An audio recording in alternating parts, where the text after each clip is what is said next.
prominent political punching bag for a White House that did not have a coherent immigration policy and a president who could not make up his mind about what he wanted to do about border control. And I wonder how that thesis strikes you.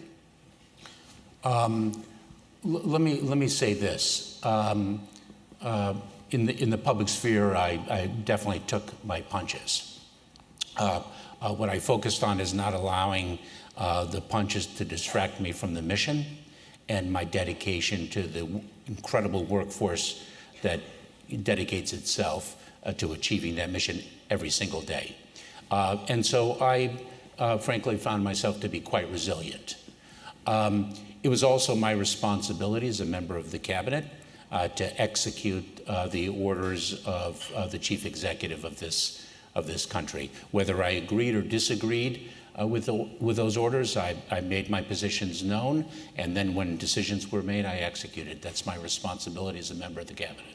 Did you feel that you had the support from the president in order to succeed?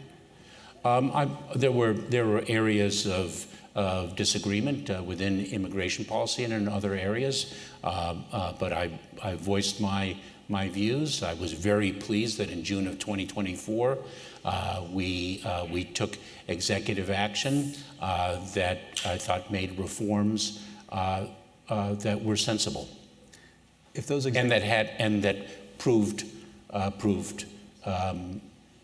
successful. If those executive actions had been taken 1 or 2 years earlier, do you think Donald Trump would be the president today? I am not in a position to speculate, but I will tell you that I would be far more better rested and less punched. But tell me why. I mean, like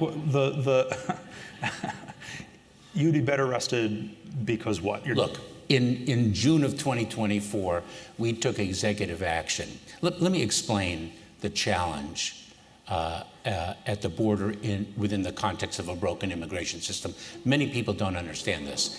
An individual arrives at the southern border and claims credible fear of persecution by reason of their membership in a particular social group.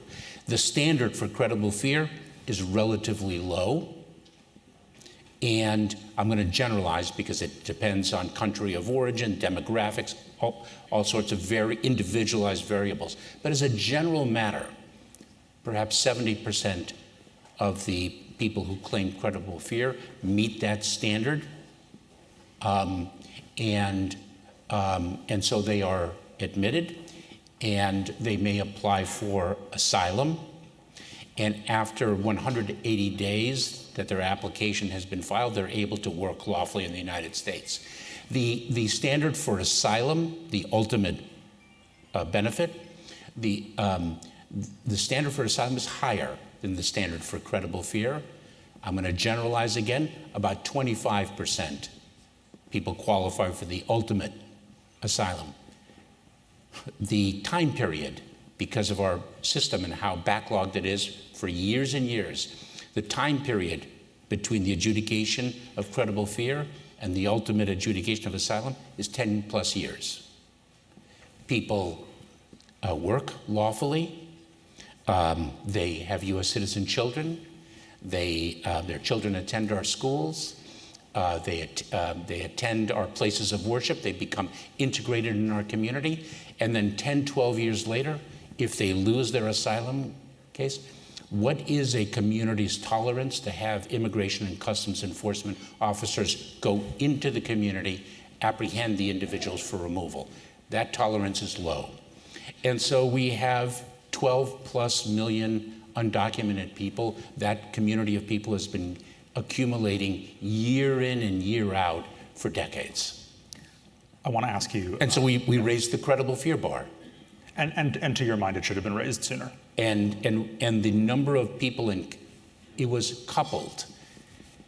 Our tougher border stance in June of 24 was coupled with an increased focus on providing lawful pathways for people to arrive at the United States outside the hands of smugglers, more secure and more humanitarian. Those two combined, our numbers dropped 70, 75% in June. So